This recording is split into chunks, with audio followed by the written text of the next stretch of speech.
E estamos de volta com o BBcast, seu podcast de automobilismo e outras nerds. No episódio de hoje vamos falar do agitado e animado Supimpa GP de Miami. E aqui comigo está a Débora Santos Almeida. Bem-vinda, Débora. Olá, amigos, sejam bem-vindos a mais um episódio do BPcast. E bom, aquela nossa camiseta do BP caiu por terra, porque existe sim corrida chata, e às vezes é chato ter corrida. Exatamente. Bom, saudades do Latifi, né, que foi o piloto que fez a diferença nesse final de semana, pois não estava no autódromo para poder inserir uma bandeira amarela, um safety car aí, uma bandeira vermelha e alterar o rumo da corrida. Bom, pessoal, antes da gente falar aí do GP de Miami, lembrando todos vocês da nossa campanha de financiamento coletivo e contínuo do Apoies. Na descrição desse podcast tem o link, é só clicar lá, ver as modalidades de apoio, como a Débora sempre recorda aqui, tanto no BPcast como nas redes sociais. A partir de R$1 você pode auxiliar aí o Boletim do Paddock no seu crescimento e no seu desenvolvimento.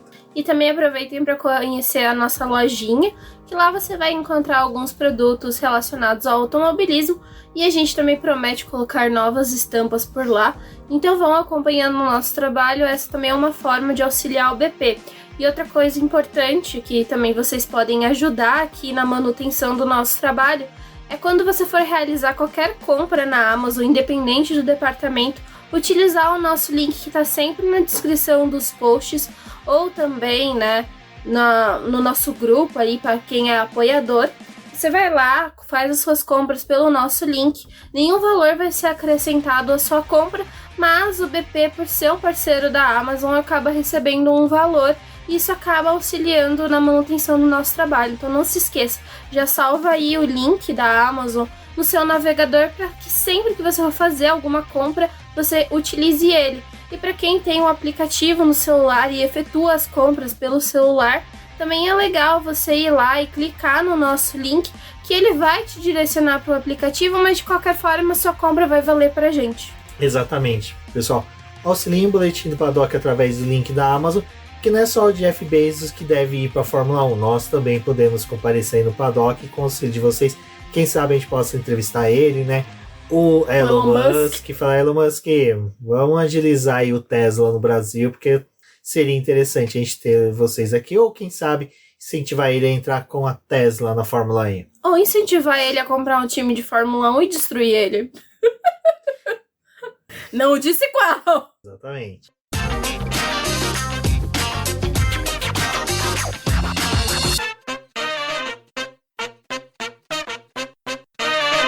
Bom, Débora, a gente até comentou, né, que esse intervalo que teve aí entre Baku e a corrida de Miami, cara, foi uma semana muito estranha. Foi uma das primeiras semanas que eu não tive expectativa nenhuma, não tava com ânimo nenhum assim pra corrida. Eu tava, até pra quem acompanhou a live do Boletim do Paddock, a gente comentou sobre isso até nas redes sociais, falando, pô, Miami indica tudo de ser uma corrida chata. Diga-se de passagem, as corridas chatas são necessárias para que quando ocorrer uma corrida legal, ela seja elevada, né, à quinta potência. Para quem se lembra do GP da França de 2019, né, que foi uma corrida chatíssima, mas em compensação as corridas seguintes foram sensacionais. Então uma corrida ruim, normalmente as demais corridas, quando são legais, elas ficam, né, com aquele ar, pô, valeu a pena ter passado aqui em Miami. Mas Miami está se tornando uma vitrine da Fórmula 1. Os americanos querem cada vez americanizar mais a Fórmula 1 para agradar o gosto dos norte-americanos. E isso vai desde as celebridades, que nem a gente brincou com os milionários que estavam lá no paddock, Jeff Bezos, ou Rinha de milionários. Elon Musk, né? Rinha de milionários.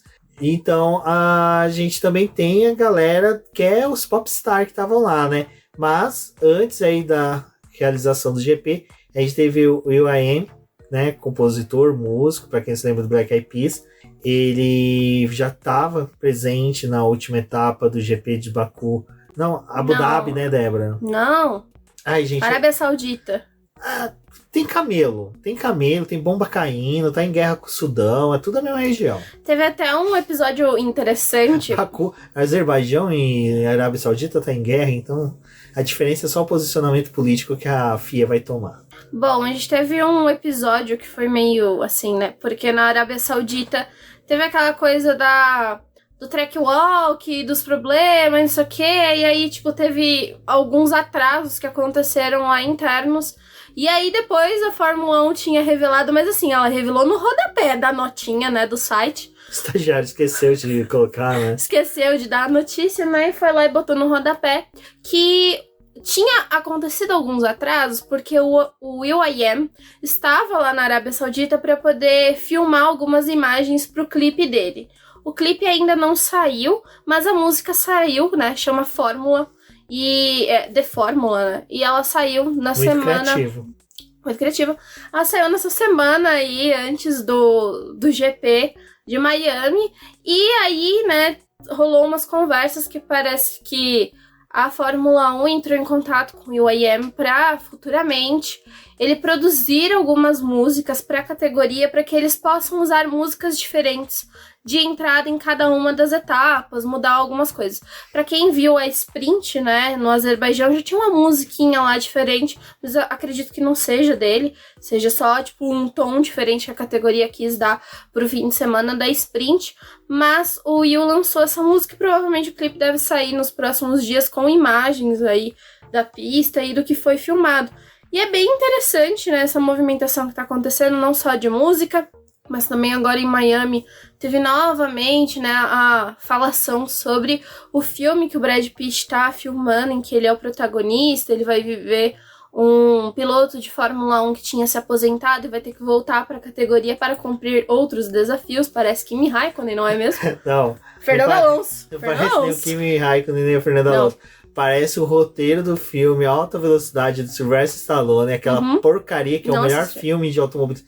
Você vai assistir logo, eu vou te obrigar a assistir. Vou fazer que nem eu lá no filme do Laranja Mecânica, colocar uns espetinhos no teu olho, assim, uns palitos de dente pra você poder assistir, tipo Tom. Porque é sensacional, é o melhor filme de automobilismo. Coloca Rush, Ford vs Ferrari no chão. Então quem tá ouvindo assista Alta Velocidade com o Sylvester Stallone. Cara, Rambo pilotando um Indy é a coisa mais sensacional do mundo. Um Indy, um filme de Fórmula. Bom, enfim, né? Enfim, né? Tá vendo aí essa onda de coisa pra lançar, coisa pra poder mostrar. Brad Pitt vai guiar um carro também no GP de Silverstone, que já deu todo um rolo, né? Porque o pessoal ficou indignado. Mas como que vai colocar ele pra poder guiar com os outros carros? Gente, só vai ser uma filmagem, não vai ser uma disputa de corrida, assim, ninguém Apesar que o Verstappen, do jeito que talvez leve, ele vai levar leve pro pessoal, assim, mas é uma filmagem. Eu queria que esse filme fosse dirigido pelo Tarantino, velho. Ia ser interessante. Caraca, imagina. Mas ia destruir uns 20 carros. John Travolta, de chefe de equipe, uma trama de pilota. Pilota com o uniforme do Kill Bill. Cara, com o uniforme do Kill... Puta merda, cara. E vai ser o carro da Mercedes, vai ser um Mercedes amarelo. Podia ser uma Mercedes amarela. Puta que merda. Então, velho. O carro, né? Não, mas aí, fica imaginando o chefe de equipe do Brad Pitt seja italiano, chamado Gorlami. Você imagina que sensacional ele chama. Eu acho que chama nós pra dirigir. Não, a gente vai fazer o seguinte, a gente vai ter que chamar o Valese pra gravar, pra gente fazer o roteiro desse filme. O que poderia acontecer nesse filme. O que poderia acontecer nesse filme com isso? Pois é, né, a gente tá vindo aí deu... O GP de manhã foi tão bom que é Foi tão bom que é melhor falar das outras coisas. Mas o que foi interessante nesse ponto é que o pessoal... Teve duas coisas. Uma que tinha vazado umas imagens de um carro de Fórmula 2, né, andando em Silverstone. E aí o pessoal achou que era o novo carro da Fórmula 2 do próximo ano. Aí ficaram, carro da Fórmula 2 já tá sendo testado. Aí falaram, não galera, esse carro de Fórmula 2 aqui é o carro que a Mercedes está adaptando para poder ter as características de um carro de Fórmula 1, mas ainda assim ele não vai ter uma potência porque é um ator que vai dirigir e não um doido de um piloto, né? Mas diga-se de passagem, anda mais que o W14. Anda mais que o W14, já estão até com medo, né? Talvez coloquem ele para poder correr. E aí talvez faça uma troca e bote a McLaren na Fórmula 2, porque tá difícil, né? Vamos falar sobre isso também. Mas, então tá vindo aí, né? Em Silverstone vai ter uma coleta de imagens do Brad Pitt pro filme aí. E vai ter esse carro andando. Provavelmente o carro vai estar em pista quando os outros 20 pilotos não estiverem. Mas ainda assim, a trama, né, é colocar essa equipe que o Brad Pitt vai correr com um outro piloto lá pra poder ser a 11ª equipe. Mas tudo isso, gente, é coordenado, até porque o Brad Pitt já tinha falado com os chefes de equipe pra poder ver se eles iam topar participar também, porque tem que pedir aquela coisa de direitos, né? Enfim, você quer participar do filme? Eu fico imaginando como o Brad Pitt convenceu eles, no melhor estilo Bastardos Inglórios. O Beetlejuice veio com taco de beisebol e convenceu a todos. Esse é o roteiro e vocês vão participar, Esse é o vocês roteiro. não têm escolha. Me aponte o roteiro. Persuasivo que a Netflix com o Drive to Survive. Se tivessem chamado ele, não tinham falhado com a Netflix. Exatamente. Olha só. Bom, né? E é isso, pessoal. Esse é o podcast o GP de Miami. Muito bom. Fofocas do maravilha, BP. Né? Uma maravilha. Ai, vamos lá.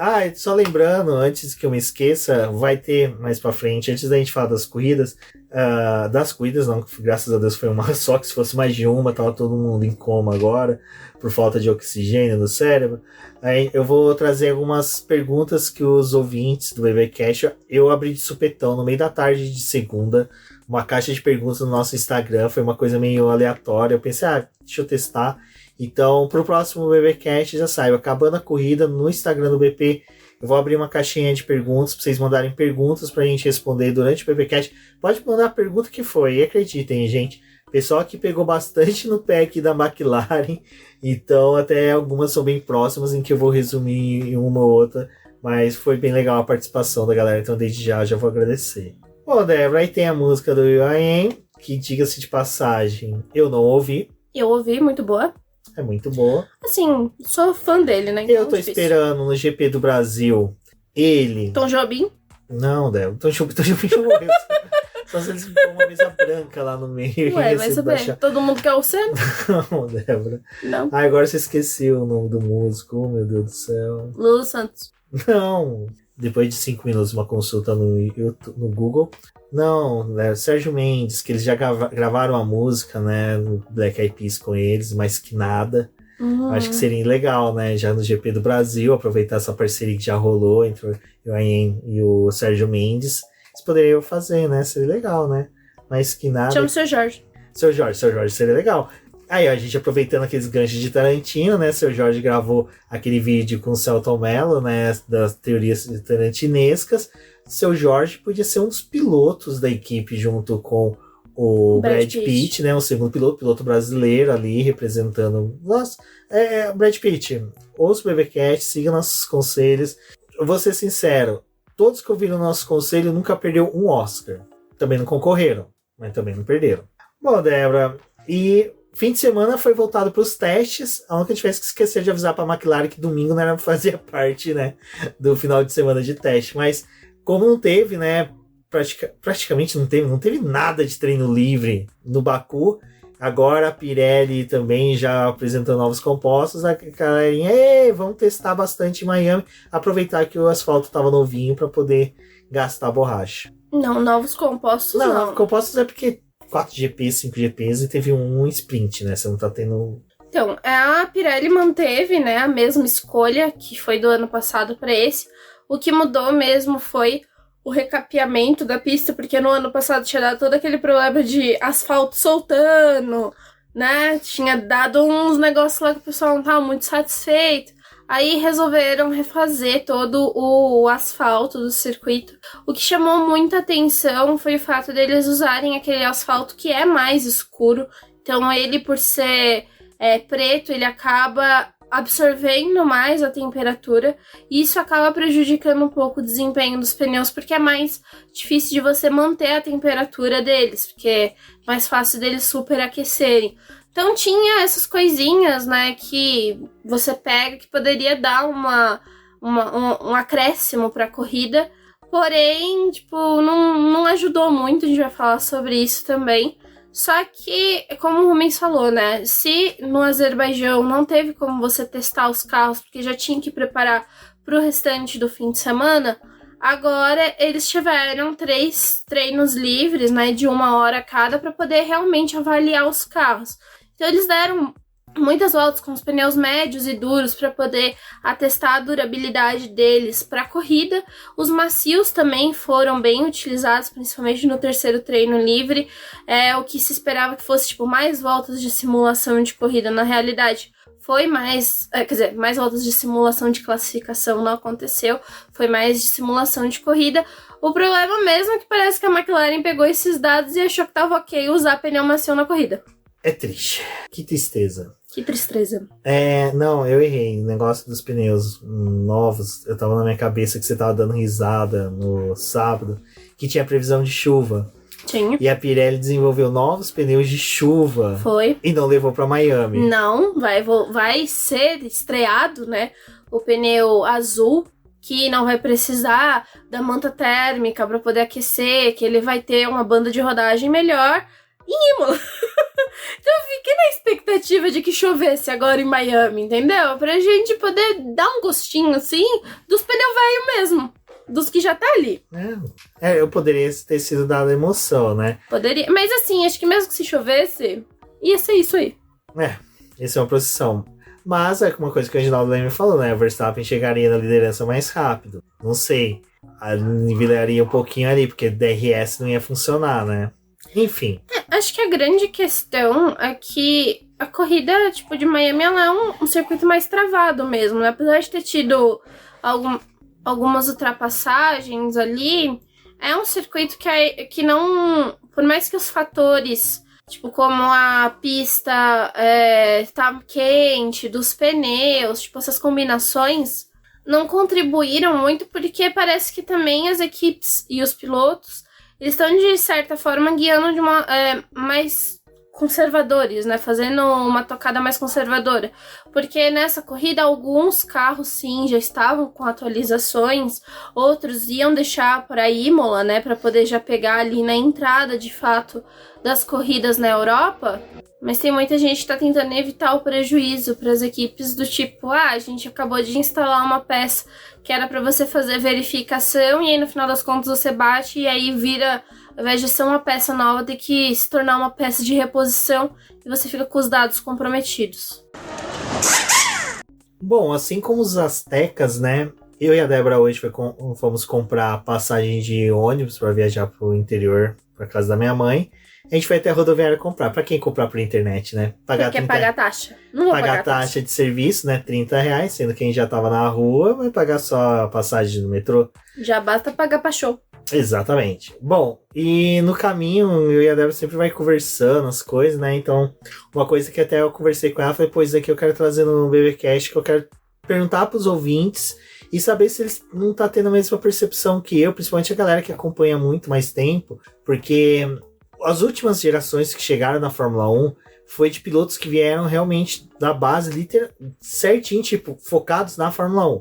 Pessoal que veio da F2, da F3 e assim, então não tem um cara que, pô, veio da Fórmula Indy, um cara que veio da WEC. Até porque os caminhos já não permitem mais que isso aconteça, né? Para um piloto da Indy vir para a Fórmula 1, né? O caminho desse piloto é muito mais complicado, porque como a Indy não faz parte da federação, né, da Fórmula 1, da FIA, não tem aquela coisa, aquele preciosismo para você premiar esses pilotos com pontos de superlicença, como você faz com os pilotos da base da Fórmula 2, Fórmula 3, que ganham muito mais pontos do que os pilotos da própria Indy, né? Tipo, pra você ganhar mesmo uma superlicença, você precisa ser campeão. Exato. Então, e aí disso que eu tava conversando com a Débora, que eu falei, cara, eu tenho a percepção de que os pilotos, quando chegam na Fórmula 1, eles já estão meio que engessados com os costumes de economia de pneu, economia de equipamento, ter uma prova muito mais estratégia de eu tenho que terminar, dane-se se eu ser quinto ou oitavo, o importante é chegar no final da corrida, sabe? Principalmente que você tem as bases com as sprint, grid invertido, onde que o importante é acumular o maior número de pontos possível. É lógico, isso, eu tô sendo meio bobocó nessa definição, mas só que assim, a gente não tem mais aqueles pilotos que eram audaciosos, vamos pôr dessa forma. Aquele cara que tava o que o Hülkenberg fez esse final de semana, que o Magnussen fez com a Ferrari, por exemplo. A Haas. Não, com a Ferrari, da Haas, de segurar os pilotos da Ferrari, sabe? Tudo bem, foi um bilhareco desses dois, que são dois loucos, que não tem nada a perder, mas só que assim, os caras que estão na ponta, que foram os caras que foram campeões recentes de Fórmula 2, que chegaram agora, não tem isso, não tem aquela coisa do tipo do cara, não, eu vou defender minha posição, dane-se quem tá vindo. É que eu acho que assim, na Fórmula 2 ainda tem um pouco desse brilho, porque você tá brigando com as pessoas com carros iguais.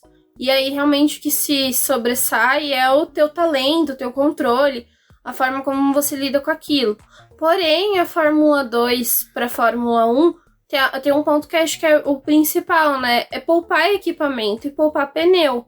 Na Fórmula 2 eles já aprendem isso porque eles recebem menos pneus do que a Fórmula 1 recebe num final de semana inteiro. E também a questão do equipamento, que toda hora tá dando problema. Então, por mais que você troque de equipe e você vá pro carro do piloto que foi campeão na temporada passada, você tá pegando aquele carro, ainda assim, não é nem... Passou um ano já que o cara usou aquele equipamento. Então você vai estar sentando num carro que já foi muito usado, que já teve muitas trocas, que já não é um carro novo, e você tem que tirar muito daquele equipamento. Então acho que também tem um pouco disso. Você já entra com essa mentalidade de que, eu preciso conservar as coisas, porque mesmo na Fórmula 1, se você não destrói um carro, você sai com um maioral no final do ano, né? Exato, então, mas o meu problema está sendo justamente esse, de ver corridas apáticas como foi essa, porque muitas vezes você fala assim, cara, só joga o carro pro lado, fecha, e a gente não tem, sabe, aqueles pilotos que realmente tentam algo de diferente, sabe? Faz algo fora da caixinha. Eu entendo quem defende da questão de, ele tinha que chegar naquela posição, que era o máximo que ele ia poder extrair, se ele fizesse isso, e degradar pneu, mas cara, sabe, você não vê quem quer fazer algo de diferente, simplesmente aquela corrida assim, vira aquela procissãozinha, sabe? A gente vai ter agora a Indianápolis, a prova do ano passado foi sensacional, sabe? Foi até aquela coisa que a gente ficou tirando sarro, que os pneus da Bridgestone da Indy corria pneu slick, de pista seca, os caras estavam dando volta no meio da chuva. O Pato Ward deu uma de Norris lá, quis continuar com pneu de pista seca, acabou se ferrando, mas o cara tentou, e mesmo assim ele tentando, cara, ele fechava o Hertha de todas as formas, não tava nem querendo saber, dane-se, se bater, e aí, cara, você chega na Fórmula 1, os caras lá, aquele, é que nem a Débora falou, parecia que os caras estendiam tapete vermelho pro amiguinho passar, parecia ainda a coroação do Rei Charles, né, parecia um segmento da coroação, passe amiguinho, fique à vontade. Nossa, isso me dá uma panúria.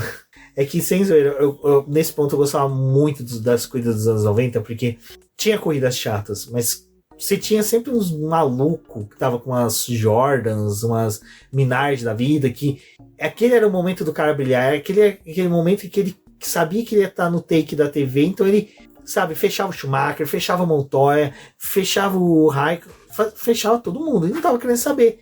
E agora não, agora fica nessa. Aí se tem bandeira azul, o cara reclama, e vai, e volta, enfim. Essa é a minha reclamação do dia. Todo BBcast eu vou fazer a minha reclamação do dia, que daí o pessoal já vai se acostumando comigo, lento. Tá, Débora? A gente vai pro próximo item. Bom, Débora, e aí, né, a gente teve ainda o TL1 e o TL2, onde a gente viu a Mercedes, que apesar de ter não sofrer mais com o Porpoise, né, com as golfinhadas, ela deu uma manobra do golfinho, né? Foi, subiu, fez uma graça, liderou o TL1, depois sumiu o resto do final de semana. Só foi surgir lá no meio da corrida com alguns bilharecos de Hamilton e Russell. Não, é impressionante que algumas pessoas ainda tentaram acreditar numa Mercedes na frente, né? Assim, talvez se estivesse entre os 10 primeiros já estava bom, né? Não...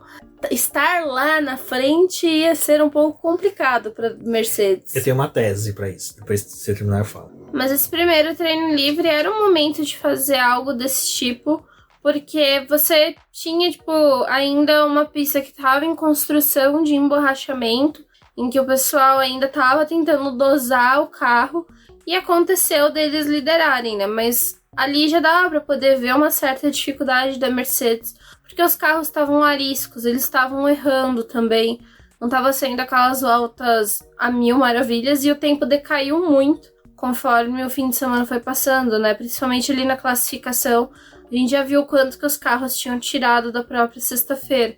Então, não... foi um treino, assim, ok, apareceram ali na frente. Mas quando as coisas começaram a ficar mais puxadas para simulação de corrida, dava para notar que a Mercedes ia ter um fim de semana, assim, pelo menos complicado em questão de classificação, que foi o que aconteceu. E na corrida, eles tentam salvar alguma coisa, fazer alguma diferença para poder estar pontuando. Bom, a minha tese é o seguinte. Lewis Hamilton e Russell lideraram ali o TL1. Bonitinho, voltaram para os boxes. Todo feliz, falou, nossa, que bom, vocês lideraram. Mostrou que o W14 está funcionando. Um olhou pro outro e falou, fudeu. Esse maluco vai querer manter essa merda pro resto do ano. Imola ia vir atualização. O resto do final de semana a gente tem que cagar tudo pra ver se essa atualização vem. E me somem com essa bosta desse W14. É a minha tese. Porque, cara, até durante a transmissão foi dito isso. E tem uma coisa que a gente sempre fala. Por que teimaram ainda com essa birosca de W14, né? Eu acho que o erro é do Russell e do Hamilton, que às vezes tirava leite de pedra com esses carros, com o W13 e W14, e dava esperança para os engenheiros nômades, sudanitas, ledetos da Mercedes, que decidiam fazer a permanência do carro em novas peças para atualizar, em vez de construir uma birosca nova. Então, assim, é lógico que a gente que é fã de outras equipes quer que a Mercedes faça um bom carro para poder ter disputa em pista. Mas precisa fazer um tão bom, né? Para poder humilhar como eram os outros anos. Para fazer só um carrinho, né? Para poder disputar com a Red Bull. Já que a Ferrari... Bom, vamos comentar agora sobre a Ferrari, porque Charles Leclerc bateu no TL2 e já mostrou como ele seria no final de semana, né, Débora? Bateu no TL2, já não conseguiu se classificar tão bem. Acho que o grande problema foi o que a gente falou na live e falou no outro podcast, é que o Leclerc, ele tá virando o Leclerc que bate, né? Todo fim de semana ele arruma algum momento para poder bater. Foi no TL2 em que ele decidiu usar uma configuração diferente e o carro ficou muito agressivo e aí ele acabou batendo. Mas assim, nas voltas dele dava pra poder ver que ele tava atacando muito a zebra, que ele tava fazendo um traçado que era, tipo, muito preocupante num circuito que é, né, considerado circuito de rua. Então, ele foi pro muro e na classificação acabou batendo de novo. Aí tentaram limpar um pouco a barra dele, tipo, mas foi o vento e tudo, mas, tipo, gente, ele tava com uma configuração arriscada. Ele tava soltando pipa, né? Por isso que o vento atrapalhou. E acho que é aquela coisa, tipo... ele pode até tentar tá tirando o limite do carro, mas é muito preocupante a forma como ele tenta ser agressivo, tipo, numa situação dessa, mas na corrida ele é, tipo, um gatinho. E não os meus gatos, que os meus brigam. Mas um gatinho mansinho, assim, que tá querendo a casa. Não, esse lance do Leclerc realmente, né? Até na hora que a gente já pode até falar da classificação, em que ele bateu, né? No Q3, desculpa, e acabou ali atrapalhando a classificação. Foi que, de certa forma, deu emoção pra corrida, porque o Verstappen veio lá de nona posição, mesmo ultrapassando a galera. Mas o erro dele, até depois ele confessou, né? Não confessou não, porque não é culpado. Mas ele comentou que ele errou na curva 1 e para compensar ele sabia que ali ele poderia ser um pouco mais agressivo, decidiu ser agressivo, perdeu o carro e acabou batendo. Ele e o Verstappen provavelmente seriam os pilotos que disputariam a pole, né, de fato, porque eles já estavam vindo nos treinos livres andando num ritmo forte que indicava que a disputa seria entre eles. O Leclerc acabou, né, com a briga que teria no Q3, porque o Verstappen errou na primeira saída dele com os jogos de pneu, então ele voltou para os boxes para poder trocar os compostos e voltar mais para o final do treino. É claro que, tipo assim, em qualquer pista pode acontecer de ter uma bandeira vermelha, encerrar a sessão. Dessa vez aconteceu e foi por conta do Leclerc. O Leclerc tinha uma volta, mas não foi uma volta rápida também, porque ele cometeu erros.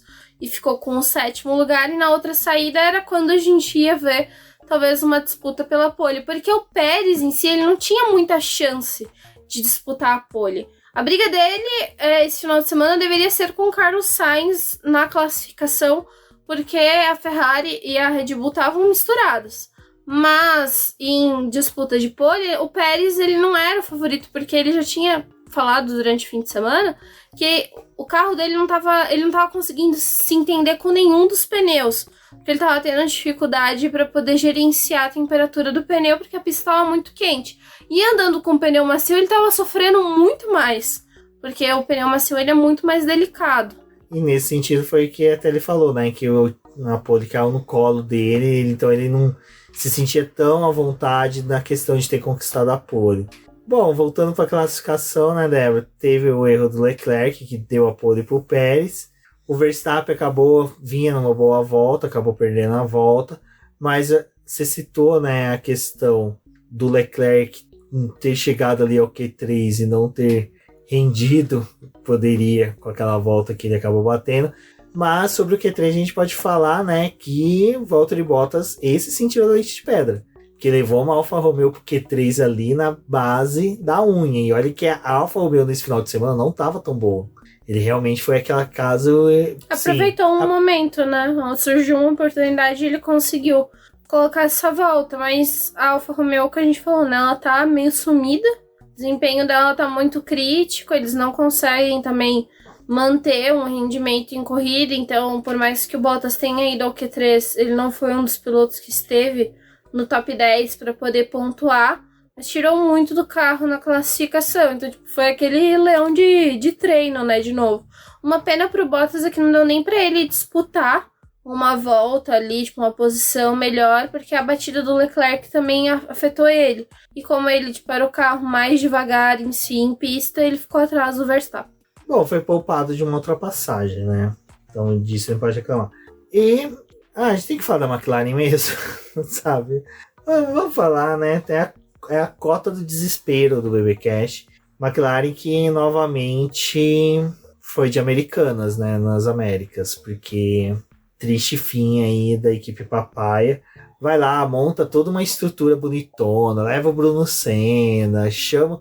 Eu acho que a ideia da McLaren de ter aquele lounge todo bonitinho para convidados é para distrair eles. De não assistir a corrida. Então os convidados ficam deslumbrados com a chiqueza do paddock da McLaren. Convida já gente que não sabe o que é automobilismo. Exato. Então aí a McLaren sofreu. Mas... a McLaren, ela tava otimista, né? Por causa das atualizações do Azerbaijão. Mas, ao mesmo tempo...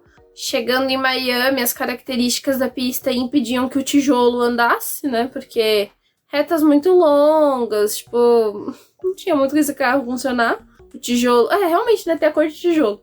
O tijolinho não tinha como funcionar nessa pista. A classificação deles foi péssima, assim, né? Piastri no Q1, Norris ficou no Q2. Foi no Q2 ou foi no Q1? Não me lembro agora, o Norris. Mas, enfim.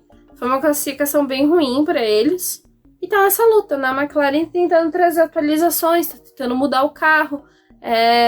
Surgiu no fim de semana, né, um retorno do Gil de Ferran para a McLaren, que já tinha trabalhado com o time como diretor esportivo entre 2018 e 2020. Aí ele acabou deixando a equipe e agora vai vir como consultor aí para poder auxiliar o Andrés Stella, sempre falo Saido, mas é o Stella, para poder ver se conseguem melhorar, né? A McLaren tá vindo num processo de reestruturação também, para poder mudar algumas coisas internas, mas ainda tá muito difícil. Acho que pra gente ver tipo assim, a McLaren, acho que ela vai ter algumas coisas que ela vai ir bem, vai ter a capacidade de pontuar, mas vai ter outras que, tipo assim, vai ser o puro limbo pra eles mesmo, porque o carro é um verdadeiro tijolo, né? Né, tem engraçado, né, tem aquela brincadeira daquela disputa entre o Santos Dumont e os irmãos Wright, que dizem que inventou o avião, esses dois Palermos, porque todo mundo sabe que foi um mineiro que inventou o avião. Tem aquela brincadeira que o pessoal fala, né, arremessando até tijolo voa. Mas a McLaren, cara, do jeito que se você arremessar, tipo, cai 2 centímetros depois, é uma tristeza, né? Aerodinâmica, o 14 bis tinha mais aerodinâmica do que esse carro. Mas da McLaren realmente é só tristeza, aguardar aí o W14 ser jogado no lixo, a McLaren pode pegar esse chassi, já que o W14 não é melhor que o... Eu gosto desse momento da Mercedes, que todo mundo foca mais na Mercedes. Esquece que a McLaren fez um trabalho ruim não, porque também. a McLaren, a gente já vai ter entrar na corrida, a McLaren fez a largada, foi isso, e trocou pneu. O resto... Eles estão avaliando o pneu pra Pirelli, mas nessa corrida foi até bom, né? Porque não ficaram parando várias vezes. Pararam uma vez só, fizeram, assim, a cartilha do restante do grid, mas não funcionou. Porque, cara, foi muito bizarro. Tipo, eu tava acompanhando, né? Tô fazendo o texto. Aí eu olhei assim, eu falei, mas que desgraça é essa? Quem é que vai largar de pneu macio, gente? Pois é, foi a McLaren, né? Resolveu fazer essa proeza com os carros mais pesados. Assim, a tirada deles em ter mais aderência, porque o pneu macio tem mais aderência que o pneu médio no início de corrida, por causa da operação da temperatura, faz sentido. Porém, o carro tava muito pesado. E se eles se esqueceram de um detalhe, choveu na noite de sábado para domingo. Então, o emborrachamento da pista lavou. Só andar com o pneu macio, tipo, você ia praticamente gastar ele para poder emborrachar a pista, porque não ia te dar performance. Teve o salto lá do Piastri, foi louvável o que ele fez no começo da corrida. Tipo, é um menino que a gente tá vendo cada vez mais mostrando suas habilidades, mas também ter limitado o equipamento. Então, foi péssimo para a McLaren, porque depois de 4 voltas, o Norris precisou parar, e depois, tipo, tudo o que o Piastri tinha conseguido no início da corrida foi perdido, porque ele fez uma parada antecipada para poder substituir os pneus macios. Fora que o Norris, né, não teve uma largada tão bem sucedida, porque ele se envolveu num toque ali com o De Vries, né? O De Vries encheu a traseira do carro dele. A gente pode até falar do boliche De Vries, né? Porque, assim, não deu pra McLaren. E depois eles viram que realmente, tipo, foi ruim essa escolha. E foi ruim como um todo o fim de semana deles. Porque seguiram aí depois a cartilha do que o restante das equipes estavam fazendo, de ir para apenas uma parada. Então eles terminaram a corrida com os pneus duros, completando muitas voltas em cima desse composto. Mas isso não ajudou eles a ganhar a posição, porque quem acabou parando depois, fazendo o stint de botar o pneu duro depois de 15, 17 voltas, tava com um pneu duro muito melhor do que o deles.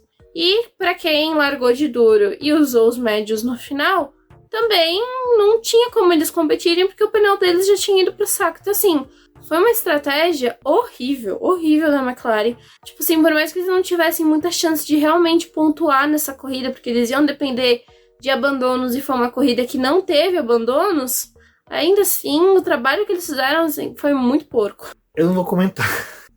Ai, gente, McLaren. Não, mas tristeza, né, gente? Não sei mais o que a gente faz. Bom, antes de entrar aqui nas perguntas da galera que mandou, que eu selecionei pra gente poder responder, só comentar, né, que Gil de Ferran volta pra McLaren. A gente não comentou ali na parte de notícias, mas é interessante esse retorno dele, porque da última vez que ele teve uma passagem pela McLaren, até que foi uma passagem boa, né? A McLaren deu aquele salto ali, que foi aquelas temporadas que até o Sainz estava na McLaren. Então, torço para que o retorno dele seja, sabe, um bom agora aí, que possa trazer bons ventos para a McLaren, não ventos como aquele que tirou o Leclerc da pista. Bom, e aí a gente vem para as perguntas. A Ju Vietes, que é a nossa apoiadora, mandou uma pergunta, né, falando: se a McLaren fosse uma equipe de Fórmula 1 e não uma testadora de pneus, que equipe ela seria? Eu acho que ela seria a Prema na Fórmula 2. Ela nem estaria na Fórmula 1. Ela seria uma Prema na Fórmula 2. De pedir again eternamente. O Alonso jogou uma praga, né, na equipe. Antes de sair, ele jogou assim, falou: vocês vão ser GP2 para sempre. Eu acho que agora que eles assumiram o valor de serem testadores de pneus, eles seriam uma equipe de teste, né? Uma equipe que ia trabalhar com desenvolvimento da Pirelli. Então, assim, já que não está fazendo corridas, por que não vai ajudar a Pirelli a desenvolver pneu? Porque eles estão lá chorando, se esforçando para que alguém colabore com os testes que eles precisam fazer para os próximos pneus. E eu acho que talvez agora seja um momento adequado para a McLaren virar uma equipe de teste da Pirelli. É uma boa. Acho que assim, a McLaren... Esse lance dos testes, cara... É que realmente não foi teste, né? Foi uma cagada ali de escolha deles ter colocado os pneus macios. Gente, mas o que faz? Que não tava prestando atenção no que tava sendo feito no final de semana? Eles realmente acharam que a McLaren é um foguete? Eu acho que a estruturação que a Ferrari tá passando, acho que tem que passar também pela McLaren. Tudo bem que o Stella assumiu agora, saiu o James Kay, teve outras demissões, mas eu acho que tá precisando realmente trazer uma galera de peso em questão. Até eu acho que o Gil de Ferran acho que vem muito pra isso. Que o Gil de Ferran é o cara. Né? Não, ele foi o cara que colocou as peças no lugar na McLaren aquela vez, que até o Sérgio Sete Câmara era um dos pilotos da McLaren. Foi uma questão de marketing, porque a Petrobras também tava, sim, mas foi legal, dicas de passagem, o bonezinho ali, foi lindo. Aquele casal que queria me levar pro Suruba ali no setor A não conseguiu, mas enfim, isso daí é outro assunto para um dia a gente comentar com os ouvintes. Mas eu acho que o Gil de Ferran vem justamente para isso, porque ele foi um cara que soube colocar as peças no lugar. Quando ele também resolveu, foi lá, ajeitou a equipe na Indy, resolveu a equipe na Indy e saiu de novo da McLaren. Acho que ele é justamente aquele cara que só vem pra acertar ali as pontas soltas. Mas assim, pra mim esse fim de semana foi um karma pra McLaren muito bem pago, porque Zac Brown foi tentar tirar onda em cima de Ian James, e Ian James montou nas costas do Zac Brown. O que aconteceu? Bom, né? Porque a McLaren tava lá toda livre, leve e solta na Fórmula E, né? Muitos jobs pra ser feito. O Jake Hughes conquistou a pole, depois de todo o cambalacho que a gente teve lá com a pole. A McLaren foi declarada a pole da etapa, a segunda pole do Jake. Porém, o mesmo problema que a McLaren tem na Fórmula E, né? Ela tem na Fórmula 1, que é o ritmo de corrida. Porque não tem ritmo de corrida aquela pole. Esse é o meu problema com a McLaren atual. Absorve. Não. Ela não tem um piloto ruim. Tem piloto ruim. É a primeira vez que você olha assim. Tem o René Rast. Nem o Rash. O Rash, eu acho que ele realmente tá ali naquela figura que ele precisa estar fazendo. Eu não colocaria ele como realmente. Ele é o piloto experiente que tá ali junto, ornou bem com o Ian James, ornou bem com o Jack Hicks. Cara, tá legal. Você olha a dupla da Extreme E também é muito boa. Você pega o trio da Fórmula Indy, também é muito bom. Agora nas esquerdas mídias vai ter o Gil de Ferran. O Gil de Ferran vai estar lá, com certeza. Mas tem Tony Kanaan. Cara, você olha assim, é um time dos sonhos. Mas na hora que você vê os equipamentos que eles usam... É tristeza. É tristeza. Até a McLaren na Indy às vezes erra a estratégia, sabe? Cara, é umas coisas bizarras, falta pessoal. O que o Zac Brown pega de patrocinador, ele não pega de pessoal competente para trabalhar na equipe. É por isso que é, de certa forma, a minha esperança com o Gil de Ferran, que o Gil de Ferran, na época que ele entrou, ele deu uma mexida legal em pessoal, em contratação. Foi o James Key, se eu não me engano, foi um que veio junto com ele na época. Agora foi embora, mas... Então, aí a fofoca né, porque o Jake conseguiu a pole, mas não sustentou a pole, porque, né, obviamente tem Nick Cassidy, Mitch Evans, outras pessoas, mas ele fez o papel dele ali de pontuar, pelo menos. Aí o Zac Brown, foi todo, mas eu esperava algo melhor na Fórmula E. Aí, creu nele, né, porque na Fórmula E conseguiu pole e ponto, na Fórmula 1 nem isso. Então, assim... Toda desgraça para o Zac Brown esse fim de semana tentando humilhar Ian James e seus pilotos foi pouca. Sabe o que o Zac Brown tá parecendo? A McLaren tá parecendo aquele cachorro que tem 2 donos. E os 2 donos falam que vão alimentar o cachorro e um fica esperando o outro alimentar e o cachorro morre de fome, né? Esse é um exemplo que a gente dá porque é uma coisa que acontece muito na minha área, que é 2 pessoas ficam para cuidar de um prazo e 2 pessoas acabam não cumprindo o prazo expira. E parece que a McLaren é isso. Mas só que o Zac Brown, ele é o cara que quer ter tantos cachorros que ele não tá conseguindo cuidar de nenhum. Ele não tá sabendo o que tá acontecendo nas Cara, teve final de semana da Fórmula 1, que é importante ele tá na Fórmula 1, ele tá na WEC por causa da Unity, que é a equipe dele, particular dele. Ou ele tá na Indy, e aí a McLaren, ele só tá na McLaren realmente naquelas etapas que ele vai fazer manager. Porque agora a McLaren com certeza vai ter patrocínio até da Amazon, né? Você compra o Chromecast da Google e a Amazon entrega. É isso que ele tá fazendo com o Jeff Bezos. Chamou o Jeff Bezos lá. Porque, cara, sabe... Daqui a pouco tá aquele sorrisinho da Amazon no carro. Quem tá sorrindo? Quem tá feliz nessa equipe? Ninguém. É uma tristeza, gente. Se patrocinar a McLaren, pode ter certeza que as suas encomendas na Amazon vão chegar um pouco depois. Porque se vir na velocidade do carro da McLaren, né? Acho que vai demorar um pouco pra chegar. Vai ser pior que os pneus Pirelli, que a McLaren entrega bem. Bom, e a gente tem mais uma pergunta, que é do nosso apoiador, o Rafael Fernandes. Um beijo para o Rafael também, né? Ele perguntou, a McLaren está pior do que na época da Honda e do Alonso? Parece que sim, né? Parece que eles se perderam, porque na época do Alonso, o grande problema ali era que eles estavam tentando ter um corpo, né, de carro que não condizia com a unidade de potência que eles tinham. Então, o design ali da parte de trás era muito apertado e você não tinha o refrigeramento adequado do motor. E aí teve todo aquele problema com o Eric Boulier, né? Tipo, da forma como eles estavam tentando gerenciar o carro. Mais odiado. Mais odiado. Mas ainda assim, acho que você via alguma esperança no carro, porque o Alonso conseguia também fazer algumas coisinhas ali. Mas acho que agora... É que antes, assim, na McLaren a gente tinha um responsável e tinha o aerodinâmica do carro. Agora é um conjunto, né? Porque é o problema no carro que eles sempre tiveram dificuldade de fazer um carro que funcionasse. É um carro muito difícil de guiar. Agora não dá pra você culpar os pilotos, porque os dois pilotos estão andando de forma semelhante. Nos finais de semana que eles têm um desempenho melhor, os pilotos ainda estão andando próximo. Mas a grande questão é que tá tudo uma grande bagunça. E eu acho que o Sainz saiu num momento meio crítico pra equipe, porque ele ainda dividia a função com o Stella, né? E agora, tipo, tá o Stella na frente da equipe, mas o Sainz parecia que tinha, acho que era uma figura talvez mais marcante. É muito difícil de dosar o que o Stella tá fazendo agora, porque parece que realmente eles estão, tipo, no meio do fogaréu, né? Tentando resolver as coisas, contratar. E talvez a McLaren ela sofra com algo que tá acontecendo na Ferrari, em que você começa a perder bons funcionários, porque tá todo mundo meio perdido ali, em que, tipo, se você tem uma oferta de um outro time que tá mais bem estruturado, é mais vantajoso você sair e ajudar a reconstruir esse time do que ficar numa equipe que tá completamente bagunçada e você não sabe pra onde que ela vai. Esse que é o problema da McLaren, ela não se estrutura. A McLaren, historicamente, ela sempre fez carros complicados de se pilotar. Nunca... Assim, eu tô tentando lembrar carros em que a gente... Até o Will Mesquita, se estiver ouvindo a gente, ele possa me corrigir.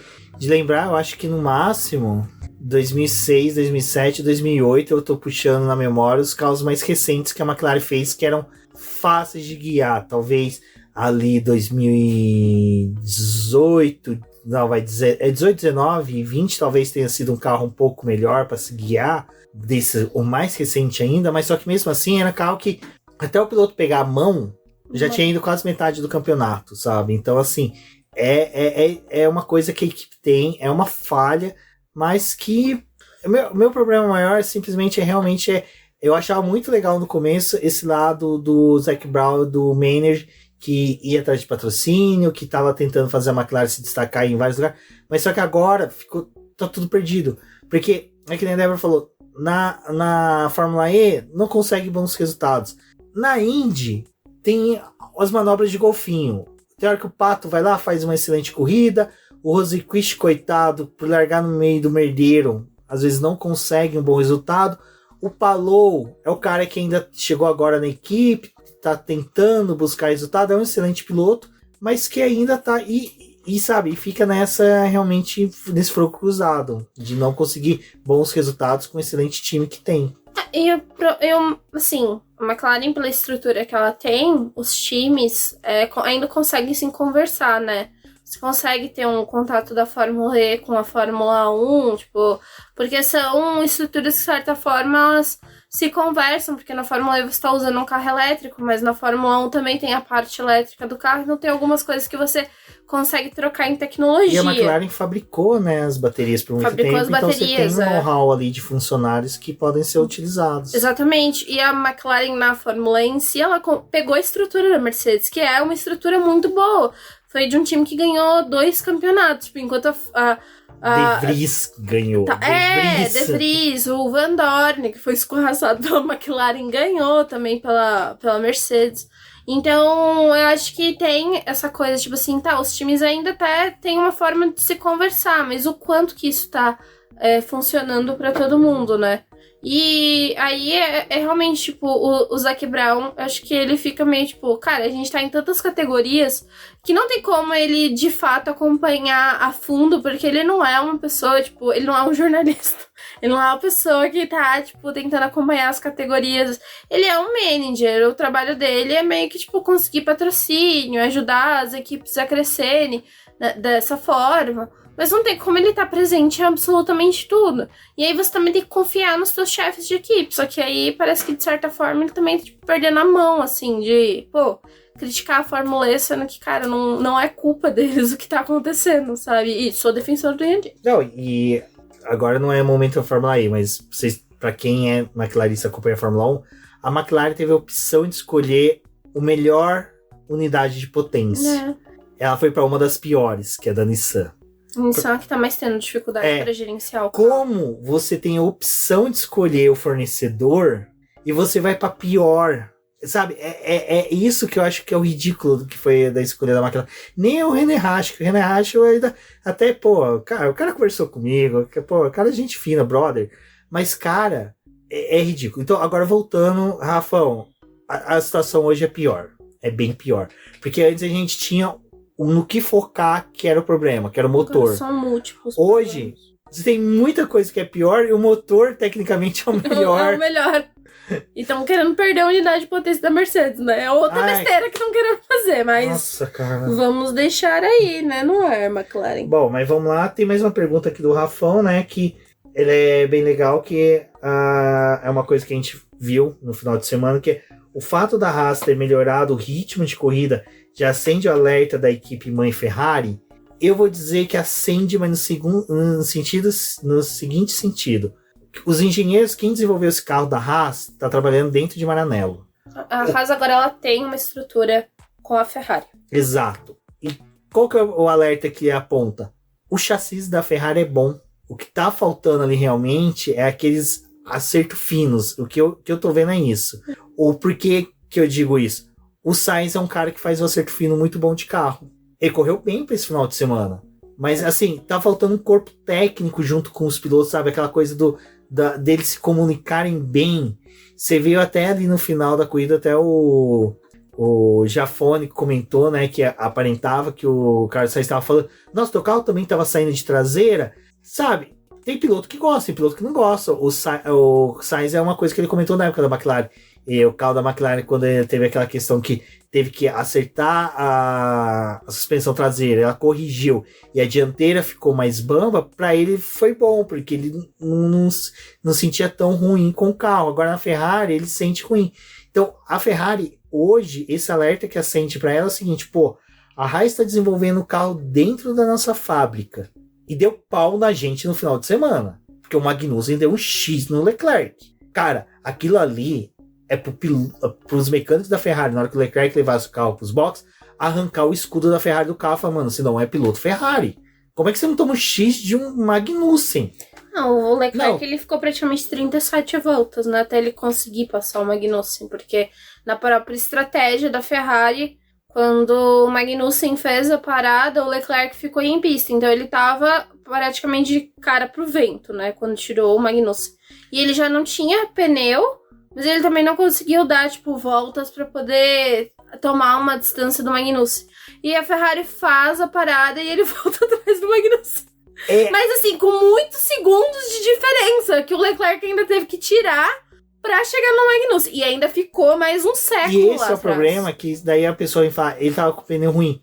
Verstappen tava com pneu ruim. Quantas vezes a gente viu Hamilton time, que o cara pegava o pneu que ele tava falando, Bono, meu pneu não tá beautiful day, tá horrível, Bono, meu pneu. Ele pegava e ia lá, fazia a volta rápida. Quantas vezes a gente viu Verstappen fazer isso, Hamilton fazer isso, Bottas fazer isso. Aí o Leclerc simplesmente não consegue. Mas assim, tem hora que eu falo, será que é culpa dele? Ou às vezes é o ambiente que não tá proporcionando, a equipe que não tá trazendo isso. Sabe, aquela coisa da Ferrari já tá há muito tempo nessa... Tem potencial, mas o potencial não é entregue, o potencial não é extraído do carro e dos pilotos. Então, realmente, a McLaren e a Ferrari, elas têm que dar a mão juntas e, sabe, ir para uma benzeção, sabe, se benzer para poder resolver os problemas delas, porque, olha, é complicado. E eu, Rafa, gostei mesmo da pergunta, porque a pergunta realmente, ela é real. Acende, alerta, acende. Porque você tem uma equipe que está dentro da sua fábrica desenvolvendo carro, que o carro teve um crescimento muito maior numa corrida e que você não esperava. Acho que a questão é que eles deu problema, né? A Haas, ela deu uma canseira na Ferrari no fim de semana. E a posição do Magnussen de largada não é uma posição real, porque a gente teve toda aquela questão da classificação, então ele estava ali também muito porque os outros erraram e não porque ele tinha acertado tanto. Mas ainda leva o bônus do que, tipo, a hora que deu foi o que eu fiz, foi o que me colocou aqui. Mas aí, Débora, desculpa te cortar, mostrou uma coisa que a Haas fez bem, fez no Brasil e fez lá. Não ficar cozinhando o piloto pra mandar pra pista. Ah, não, eles estão nessa coisa de abriu a janela, vai fazer sua volta rápida pra garantir sua volta. Foi o calcanhar de Aquiles do Verstappen e do Leclerc nessa corrida. Acontece que o Verstappen tem um carro que anda mais rápido que a velocidade da luz.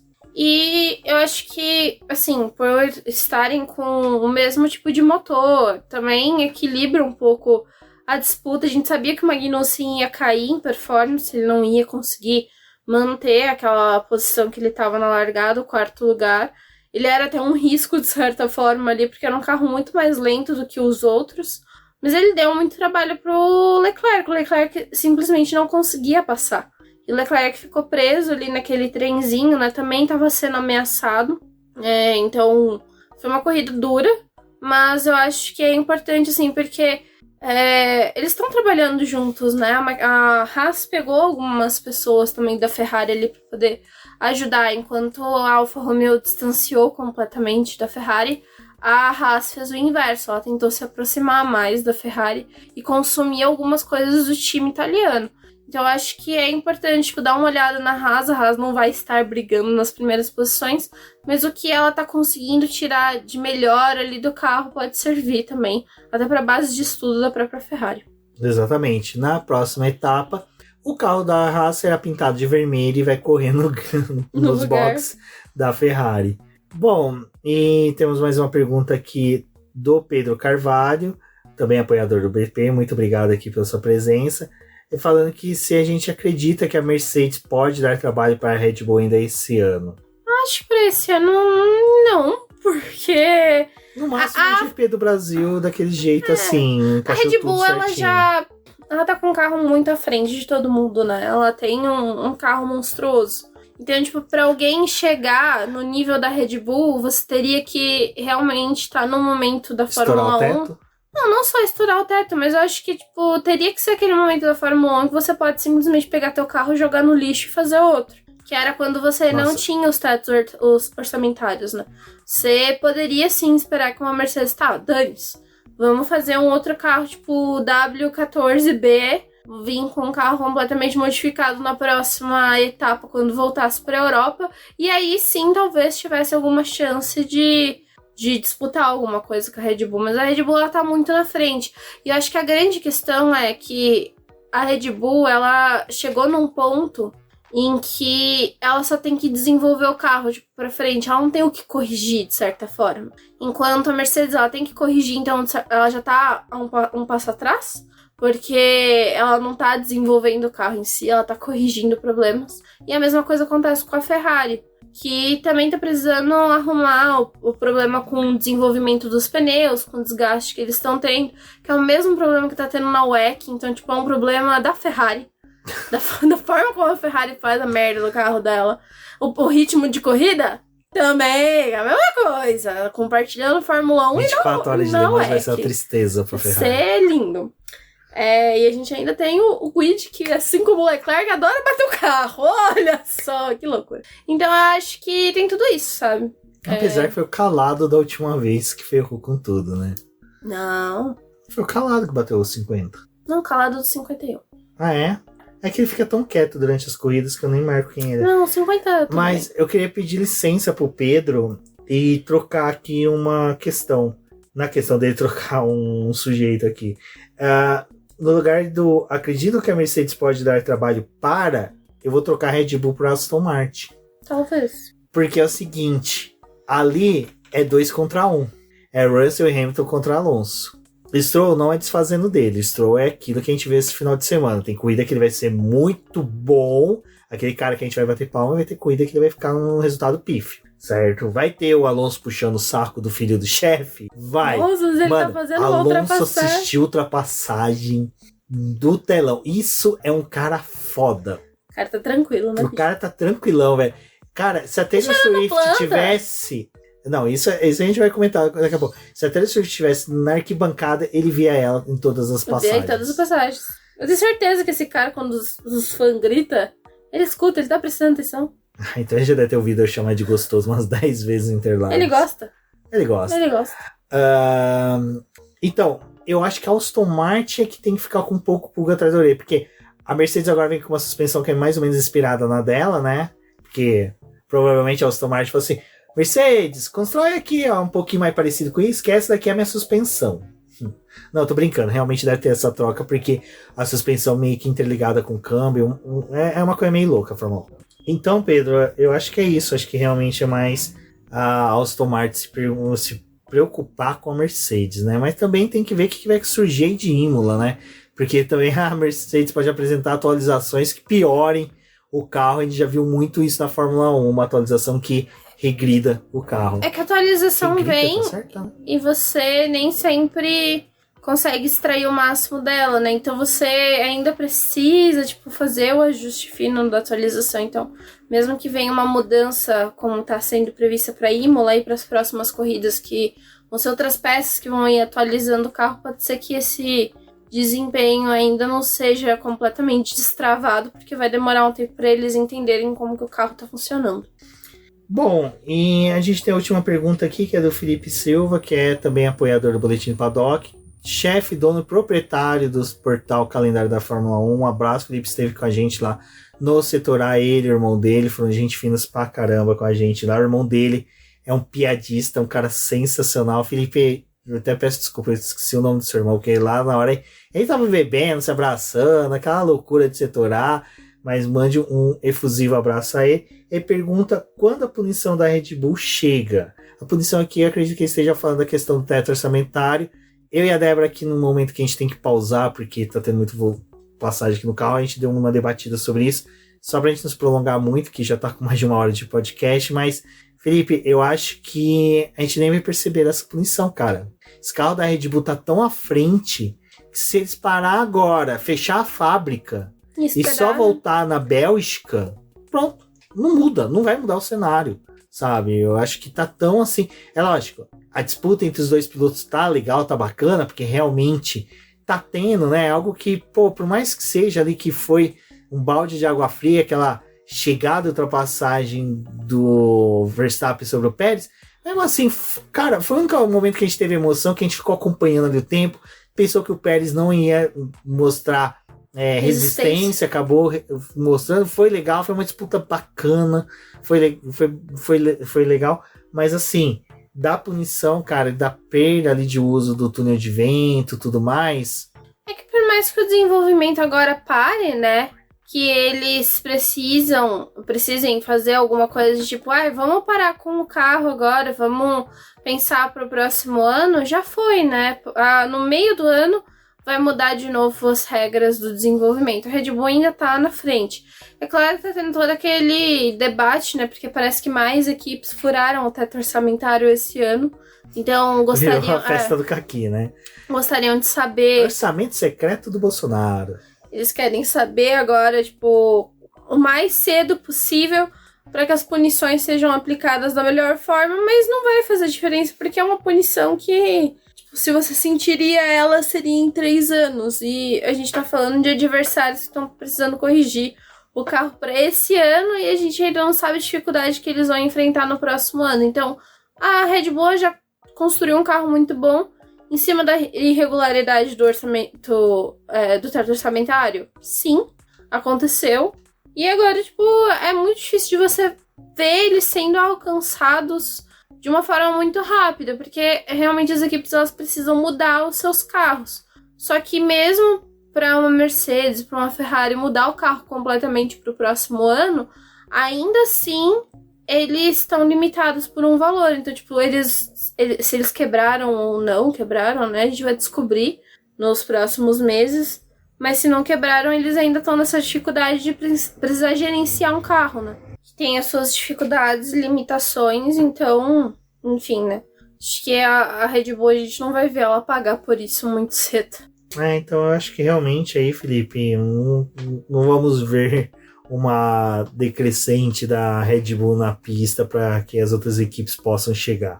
Bom, pessoal, essas foram as perguntas que o pessoal mandou. Realmente foi de supetão, então agradeço aí a Ju, ao Rafão, ao Pedro, ao Felipe por mandarem perguntas. Teve outras ali que foram meio zoadas, do tipo, Latifi fez falta, né? Sim, Latifi fez falta nesse final de semana, fez muita falta.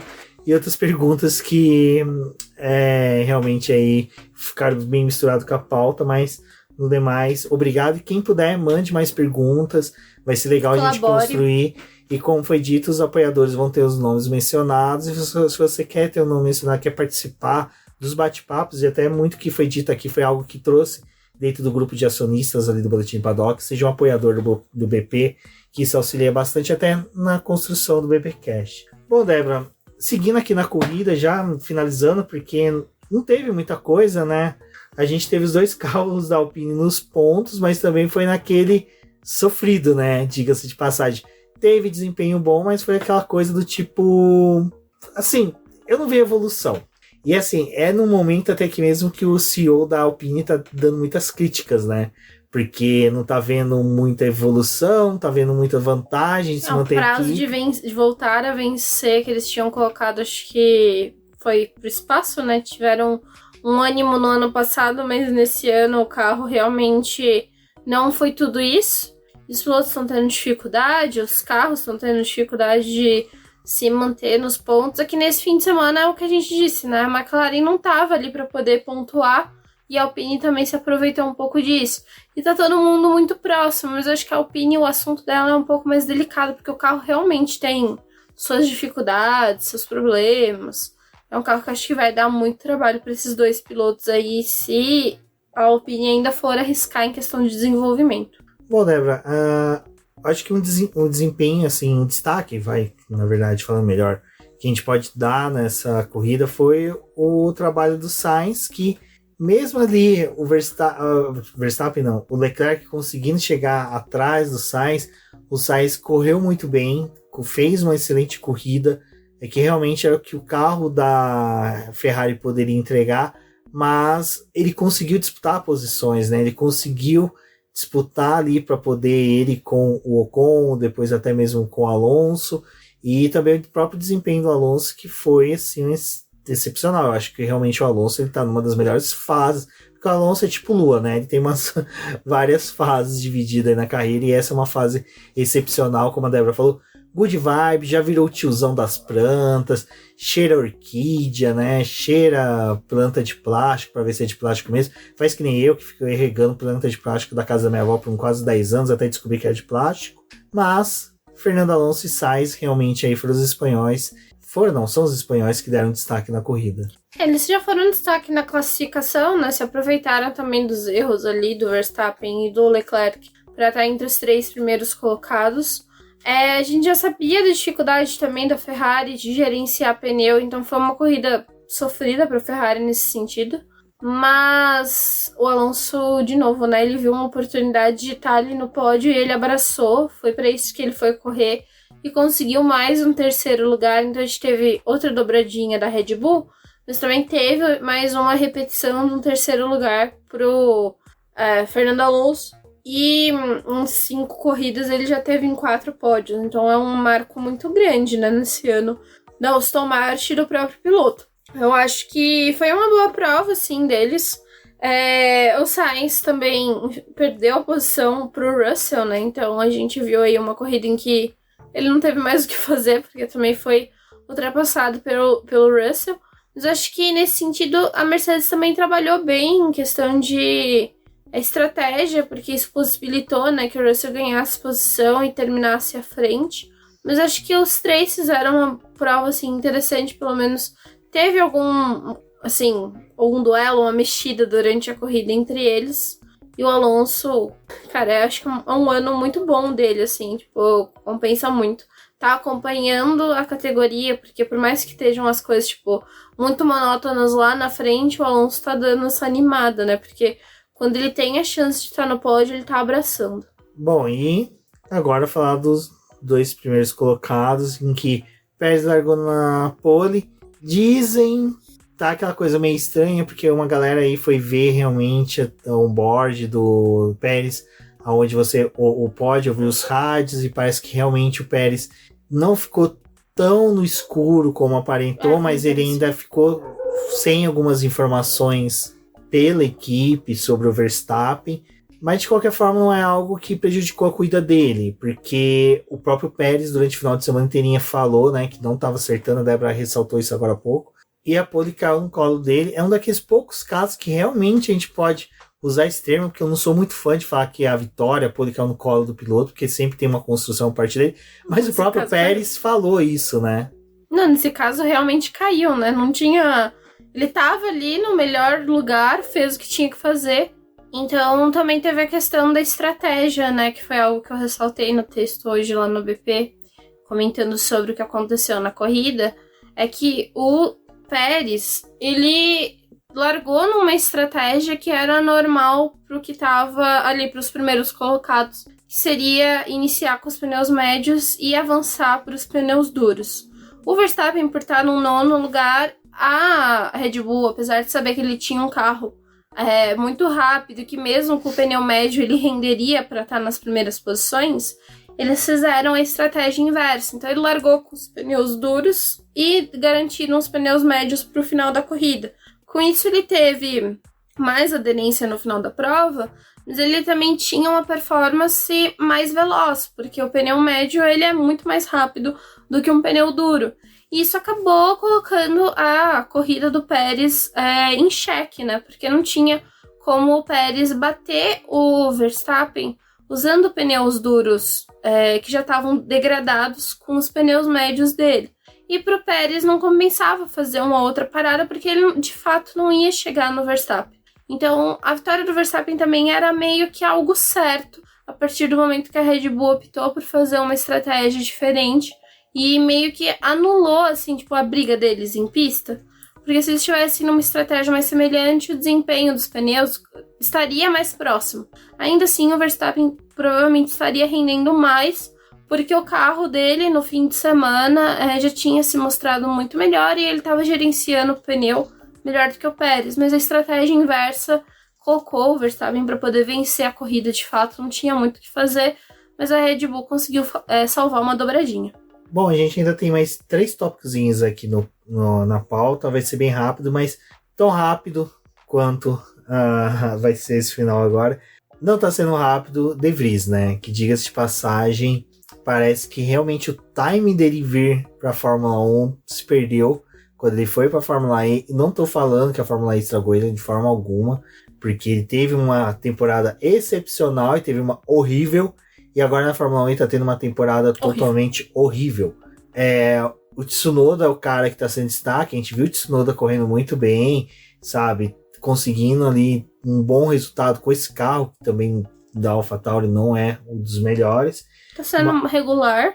Exato, é essa que é a questão. Ele tá sendo mais regular que o De Vries. Ele tá sendo muito superior ao De Vries. Então, assim, um piloto que, pra mim, o Tsunoda tinha que ter um companheiro mais velho, se ele já é um piloto da academia da Red Bull e eles queriam que desenvolver ele, era ter um piloto mais velho ali para acompanhar ele, né? Não um iniciante como é o De Vries, que apesar de Hulk já tá com seus 28, 29 anos de idade. Então, assim, não tô falando que idade vai prejudicar o desempenho, porque Fernando Alonso tá aí, né, para demonstrar para todo mundo. A questão do De Vries é que, assim, ele teve aquela corrida que ele substituiu o álbum que ele foi bem. Então você tira, tipo, o cara fez uma corrida interessante aqui com o Williams, foi o que praticamente garantiu que ele tivesse na AlphaTauri, que tivesse esse interesse. E ele foi contratado pela AlphaTauri. Mas, a gente pode dizer que ele tirou vagas de pilotos da base da Red Bull, que, tipo, e a gente tá fazendo esse papel de trouxa aqui, porque quando vocês poderiam dar uma chance pra gente com a saída do Gasly, colocaram o De Vries. O De Vries era um cara que queria correr na Fórmula 1, só que era a dúvida que a gente tinha no começo do ano, né? O quanto que ele ia conseguir entregar. A gente tem uma parcela de culpa do carro da AlphaTauri? Tem. Mas eu acho que os erros dele, não dá pra poder colocar também tudo em cima do carro, né? Ele tá cometendo muitas falhas, ele tá batendo nos outros pilotos, ele bateu no Norris de novo. Ele, né, em vários momentos a gente encontra ele no muro, porque ele comete erros e vai pra lá. É um piloto que ainda tá tentando dosar a sua capacidade no carro. Mas acho que o que mais me preocupa é porque a última temporada do De Vries na Fórmula E foi exatamente assim. Ele batia muito. Ele batia nos outros pilotos. Ele começou a importunar os outros pilotos nesse sentido. Porque muita gente ficava, tipo, com medo de dividir curva com ele. Porque sabia que, tipo, ia dividir com ele, ele não tinha controle nenhum e os dois iam acabar prejudicados. E na Fórmula 1 isso não dá pra poder tolerar, né? Por menos, assim, tem gente que recebe muito mais críticas. Eu acho que o De Vries está num ponto, assim, bem complicado, que as pessoas estão perguntando, mas será que ele vai conseguir terminar a temporada na AlphaTauri? Eu acho que vai terminar a temporada na AlphaTauri. Se o contrato dele é de 1 ano, não sei se vale a pena renovar com ele, nesse sentido. É porque é que o pessoal coloca isso de que ele vai ser chutado fora da AlphaTauri, porque tem aqueles históricos dos pilotos que foram chutados, mas tem que lembrar que eram funcionários da própria Red Bull sendo chutados de uma equipe da Red Bull. O De Vries, no caso, eu acho que, salvo engano, ele ainda é gerenciado pelo Toto Wolff, né? Acho que não. Não, né? Porque o Toto Wolff acho que te falou que talvez... Acho que eles deram ele pra Red Bull mesmo. Então a Red Bull vai chutar ele. Então esquece. Tchau, então esquece o que eu tava falando, cara. Eu queria defender o cara, a Débora já falou, Rubens, não é pra todo mundo que você tem que defender, só se ele pagar honorários, enfim. Outros 2 pontos era Miami, possivelmente uma corrida noturna. Aí, gente, tristeza. Já pensou?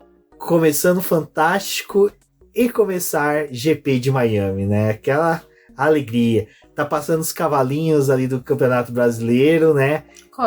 Corta pra Fórmula 1, o cavalinho da Ferrari ali morrendo, cavalo paraguai.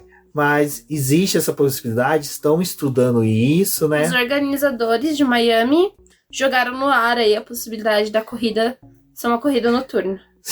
Você já, durante o dia dá sono, imagina a noite, né? Mas aí eles vão realmente entregar o espetáculo, né? Vai ter show de luz e não sei o quê. Gente, assim, a grande dificuldade de fazer Miami à noite é a mesma dificuldade que tem de fazer em outros lugares corridas noturnas. Porque você vai vai acabar fazendo uma corrida que passaria de madrugada na Europa e aí você perde a audiência. Assim, não entendo porque o povo europeu não consegue acordar de madrugada para poder assistir uma corrida no ano, sendo que a gente acorda o ano inteiro para poder assistir corrida de madrugada. Mas enfim, gostaria de entender qual o problema do sono dos europeus. Por quê? Porque não podem acordar. Mas eles têm esse medo, né, de perder a audiência. Acho que deveriam ter medo de perder a audiência, mas porque a corrida é ruim. Né? Se nem a corrida de dia eu acho que é boa, se imagina eles fizessem como era ali nos tempos gloriosos da Fórmula 1 da década de 60, 70, 80, que você tinha corrida no sábado, talvez... Então, não descartam essa possibilidade, né? Porque a corrida... Porque sábado à noite, europeu Las já tá Vegas, ali enchendo a cara nos pubs, os alemães enchendo essa cara de cerveja, italiano de macarronada. A corrida de Las Vegas vai acontecer à noite na América, né? Madrugada aqui no Brasil. Mas na Europa vai ser de manhã. Então eles também vão conseguir, tipo, fugir da madrugada dos europeus, né? Vai ser de manhãzinha, eles pegam a corrida ali de manhã, beleza. Eles estão com essa dificuldade de, tipo, se mudar Miami pra noite, eu teria que encontrar um horário melhor. e ver com a questão de, tipo, vão perder o quanto de público. Outra coisa que chamou a atenção... Como se não tivesse perdido esse final de semana, né? Então, aí é ótimo você tocar nesse assunto, porque tem uma desculpa dos organizadores de Miami pro GP de Miami desse final de semana. Que o pessoal viu as arquibancadas meio vazias e falou, tipo, mas ano passado parecia que a situação tava um pouco melhor. Aí eles falaram, não, mas a gente vendeu todos os ingressos estão vendidos. É Inventim, né? Os robôs da Inventim. Essa aqui era a estrutura que a gente queria mesmo, porque a gente quer evitar filas, a gente quer evitar problemas. Que pessoas gente finas, né? Como eles são bonzinhos. São bonzinhos, né? Falaram isso, né? Que vocês fazem isso no Brasil, né? A gente tem que...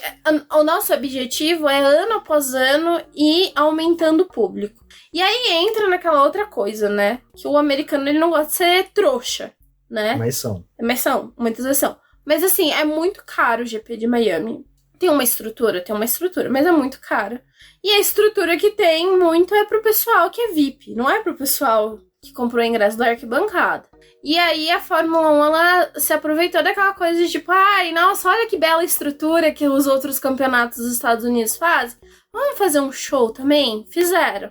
Mas não teve show na pista, né? Não teve ação. Assim, tipo, teve ultrapassagem? Teve, mas é aquela corrida monótona. Diferente do que é, tipo, um show da Indy, em que você tem, tipo, um show também, muitas vezes, na pista. Tem corrida ruim na Indy? Tem. Mas eu acho que é bem menos do que vem acontecendo na Fórmula 1. E outro ponto é, né, tipo, com 3 GPs nos Estados Unidos, era o pessoal mais tava temendo. Tipo, será que isso não vai ser ruim pra categoria? Porque por mais que as pessoas até tenham um poder aquisitivo, eu acho que, tipo assim, você ir pra uma corrida de Miami, que é extremamente cara, às vezes compensa você ir pra Austin e ver uma corrida melhor em Austin do que ver uma corrida em Miami. Tá difícil de acontecer. Que tá difícil de acontecer, mas em Austin é um pouco mais possível. E agora tem a Las Vegas. Os deuses, né, do automobilismo estão falando assim: eu vou fuder a Fórmula 1 nos Estados Unidos. Vocês não vão ter corrida boa aqui. Vocês vão meter 30 corridas, não vai ter corrida boa. Sabe Brasil que vocês cagam na cabeça dos brasileiros? Ali vai ser corrida boa. Aí o que eles fazem? Tem corrida boa na pista, pra que a gente vai agradar os brasileiros? Deixa lá, espetinho mimim gelado, cerveja quente cremosa, tristeza. Bom, sabe o que é triste? É quando a gente vai lá na Stock Car, a gente vai na Truck, aí tem um briefing com jornalistas, o pessoal explica o que é red zone, o que você pode e não pode fazer no pit lane, você não pode atravessar na frente do carrinho que tá passando, você não pode... capacete. Tem que usar capacete. Cara, a CBA no Brasil, nesse ponto temos que concordar, ela é chata pra caramba. A Vicar, que organiza a Stock Car, é chata pra caramba com a galera que vai transitar nos boxes, vai transitar ali. E ainda assim tem problema. E mesmo assim tem problema. Mas pelo menos a gente pode falar que, graças a Deus, não tem histórico de incidentes como teve agora na Fórmula 1 em Baku, né? Na Austrália. E agora novamente nos Estados Unidos, o nosso amiguinho da FIA atravessando na frente do Norris. Se fosse o Carlos Sainz que estivesse entrando, que diga de passagem tomou outra punição, que entrou a 1000 por hora dentro dos boxes, tinha atropelado aquele cara. Sabe? O carro da Ferrari ia ser vermelho por outro motivo. Miami é um circuito, né? Como a Denise tinha ressaltado, a entrada da pit lane ela é cega, tem um ponto cego ali. E pra essa corrida, como eles tiveram problema, no Azerbaijão eles mudaram as diretrizes. Uhul! Comemoração. Mudaram as diretrizes para que não fosse liberado o pit lane antes da bandeira quadriculada ser agitada e marcar o encerramento da corrida. Não é para os VIPs estarem naquela área, não é para os fotógrafos estarem ali, nem para os fiscais. É para o pódio, a cerimônia no pódio, aquele espaço ser organizado depois que o evento acabar, depois que a corrida acabar. E ainda assim teve um problema com o Norris, né? Pessoal, é que chegou droga na favela. É por isso que tá o foguetório. Eu não sei porque fogos numa segunda-feira à noite, né? Tá tendo algum jogo que a gente não sabe. Exatamente. Mas teve essa questão, né? E o Norris quase de novo acertou alguém. Miami, né? Miami tá tudo lindo. Vamos ver o que vai acontecer nos outros GPs, se vão ter outras reclamações.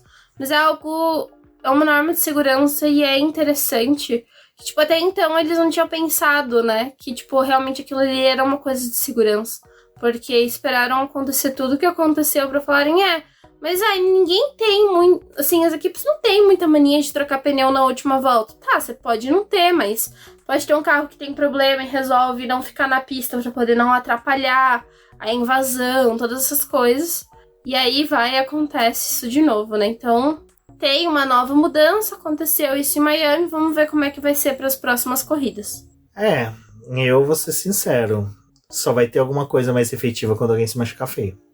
Sabe, a Fórmula 1 parece que ela é isso, né?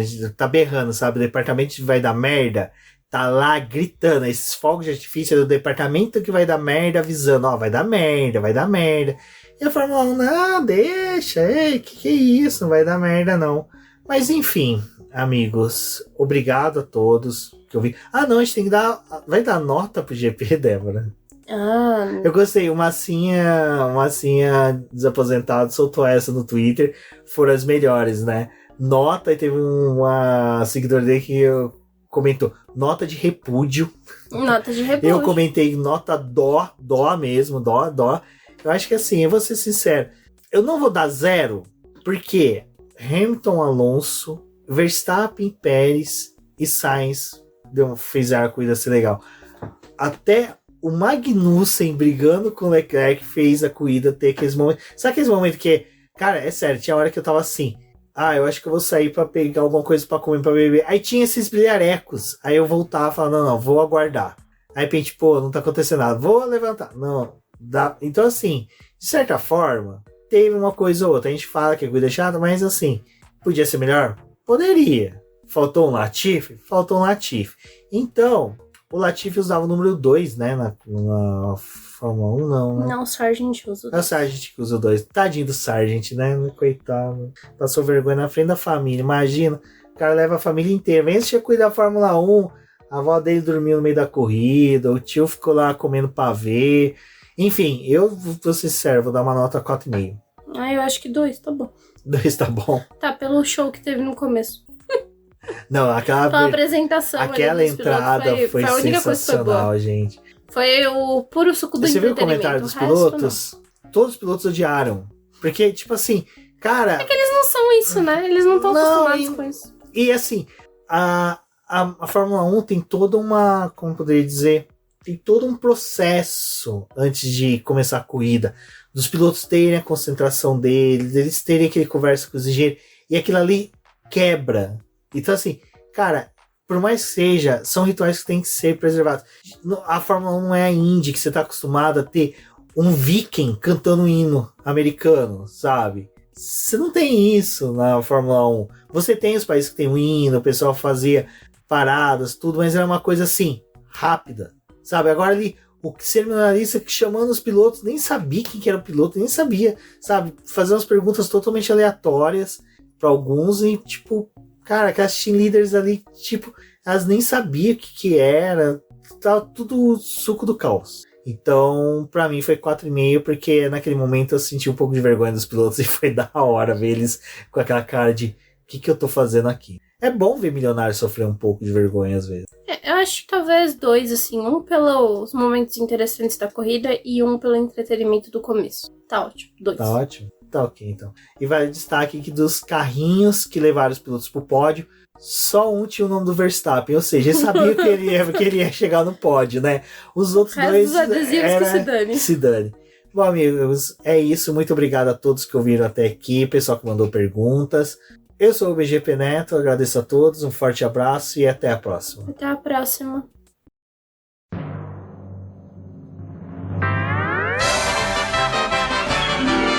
E agora vamos agradecer nossos apoiadores, aqueles que auxiliam o Boletim do Paddock através do financiamento coletivo e contínuo do Apoia-se. E são eles, Ricardo Bannerman, Maia Barbosa, Eliezer Teixeira, Luiz Félix, Arthur Felipe, Rafael Celone, Will Mesquita, Antônio Santos, Rogério Furano, Helena Lisboa, Cássio Machado, Carlos Del Valle, Bruno Vale, Eric Nemes, Bruno Shinozaki, Alberto Xavier, Will Bueno, Ricardo Silva, Beto Corrêa, Fabrício Cavalcante, Arthur Apóstolo, Sérgio Milano, Melquiades Veloso, Micael Souza, Ezequiel Bale, Silney Messi, Rafael Arílio, Rafael Carvalho, Fábio Ramiro, Lauro Vizentim, Maria Ângela, Thaís Costa, Rafael Catelã, Jane Casalec, Carlos Eduardo Valese, Tadeu Alves, Paula Barbosa, Ale Ranieri, Leandro Nogueira, Bianca Mês, André Brolo, Bruno Lima, Ivan Grego, Maicon Tavares, Thalita Santos, Diego Machado, Gabriel Sawaf, João Guilherme, João Rai e Gustavo Frigoto. Muito obrigado a todos aqueles que apoiam o Boletim do Paddock e auxiliam no nosso desenvolvimento e crescimento. E se você quer